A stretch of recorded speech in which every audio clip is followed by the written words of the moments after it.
C'est gentil, merci. C'est maintenant peut-être que je l'accepte, mais avant, surtout c'est surtout à partir de l'adolescence, en fait, c'est au regard des autres que je me sentais peut-être belle.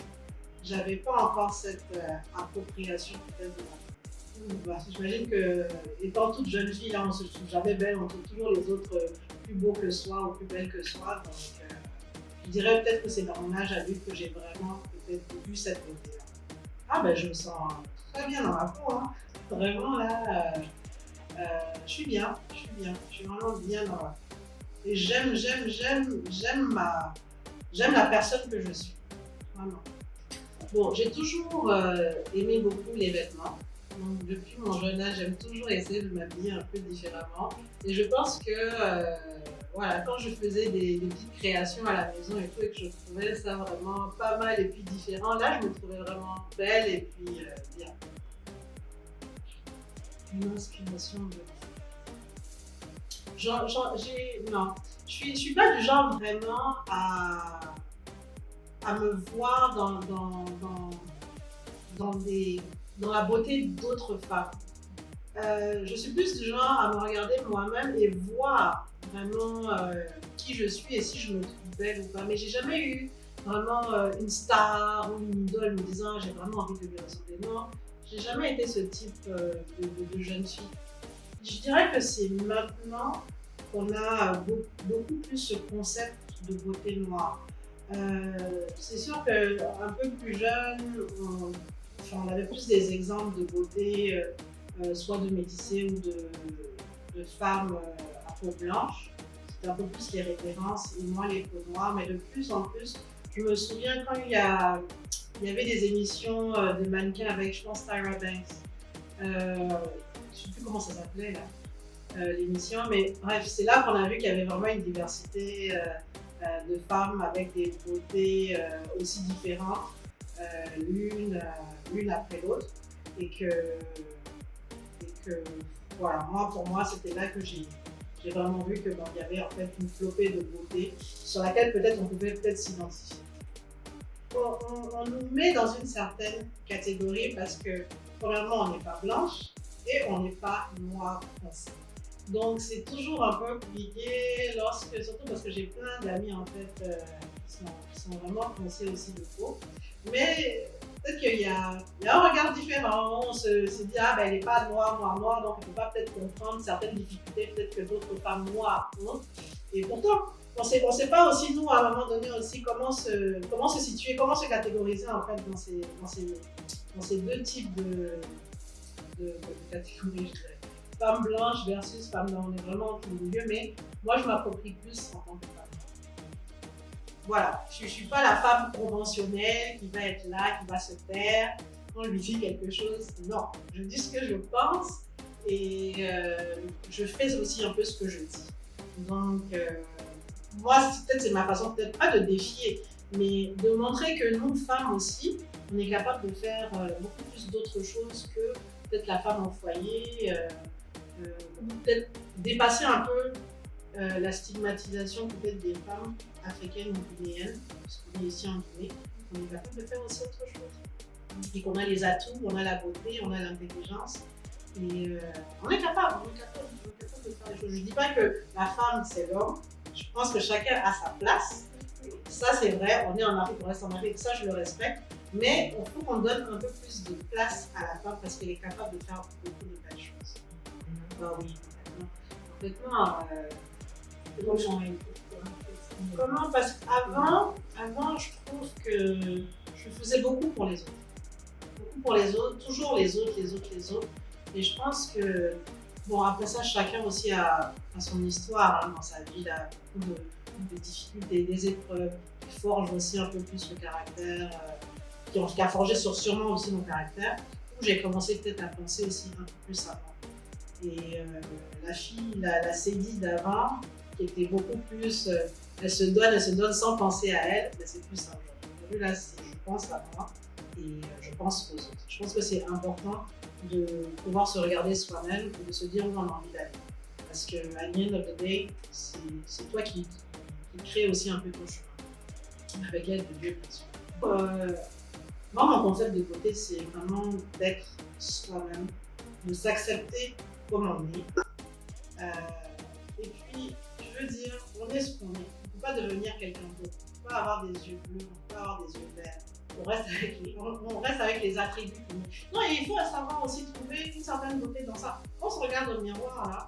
Moi, je me souviens quand j'étais jeune, dans mon adolescence, là, je portais un peu les lentilles de couleur. Bon, ça fait un peu exotique et tout ça. À un moment donné, je me suis dit, mais c'est vraiment là, tu te fatigues. Ah, tu n'auras jamais les yeux verts, tu n'auras jamais les yeux gris. Reste avec tes yeux. Et franchement, depuis ça, j'avais arrêté. Je pense que j'ai vraiment pris une décision ce jour-là où je me suis dit, tu arrêtes et puis tu fais avec ce que tu as.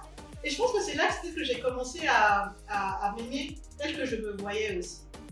Et je trouve que le concept vraiment de la beauté, c'est de s'accepter, d'avoir vraiment cette appropriation de soi et ne pas laisser les autres définir voilà, la beauté qu'on se définit en fait. J'ai travaillé beaucoup, c'est vrai, dans un environnement masculin, mais c'est un atout. C'est un atout d'être une femme.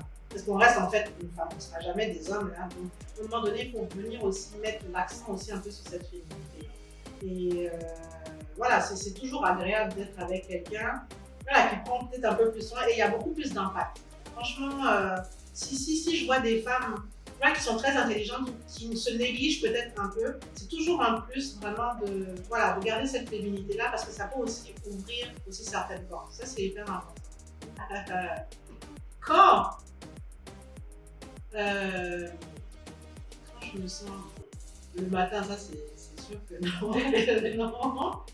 Mais quoique, étant donné que je ne porte pas beaucoup de maquillage et tout ça, là, le matin, c'est pas trop différent aussi de comment on voit d'habitude. Mais je veux dire, quand je me sens belle, c'est vraiment peut-être quand je m'habille, quand je suis quelqu'un qui est très spontané. Là que je prépare pas mes vêtements à l'avance, ainsi de suite et tout, je file à l'humeur. Là que je me lève le matin, je prends 3 petits trucs, je m'habille. Là quand je vois que la tenue est au top, là je me dis là quand même je me sens bien. En fait c'est quand je me sens bien, voilà. Je suis bien dans ma peau, je suis bien habillée, je me sens belle comme ça. Donc voilà. Je me sens plus vulnérable aussi quand je pense à mes enfants. Surtout ça, parce que bon, on est femme, on est maman, on est sœur, on a plusieurs casquettes, mais surtout quand voilà, je suis avec mes enfants et on se demande est-ce qu'on fait bien les choses. Ça, oui, là je trouve que je suis beaucoup plus vulnérable parce qu'on n'a pas vraiment peut-être une notice de comment être la mère parfaite. Mais je dis toujours, on essaie de faire ce qu'on peut, avec ce qu'on a et avec ce qu'on sait. Qu'est-ce que la beauté représente? La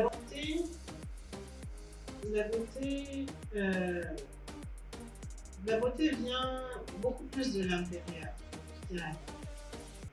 Tu as beau être une belle femme, mais je trouve que la beauté, c'est vraiment qui on est, c'est nos valeurs, ce à quoi on croit, Je trouve que ce sont surtout les valeurs, le fait de venir aussi en aide aux autres, de ne pas toujours brimer le prochain, au contraire.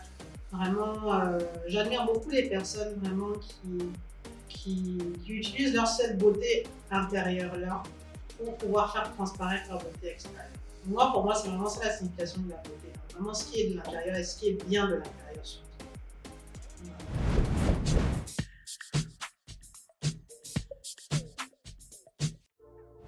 Je vois Sadie qui a 15 ans. Et je lui dirais que de ne pas avoir peur. Ne pas avoir peur de personne et de s'accrocher. De s'accrocher et d'avoir beaucoup de courage. Beaucoup. Sadie, dans 20 ans, c'est Sadie Seydi qui aura accompli beaucoup de choses pour beaucoup de personnes. Seydi qui montera vraiment, qui montera plusieurs projets, je l'espère, pour le bien surtout des Guinéens et des Guinéennes surtout.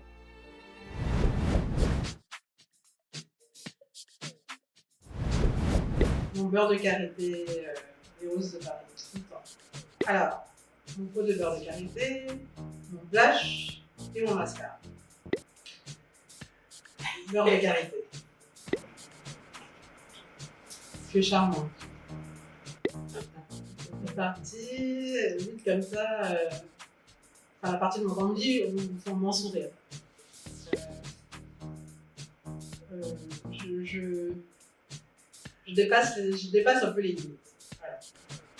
Un petit coup de cœur. Boumillant, on m'appelait.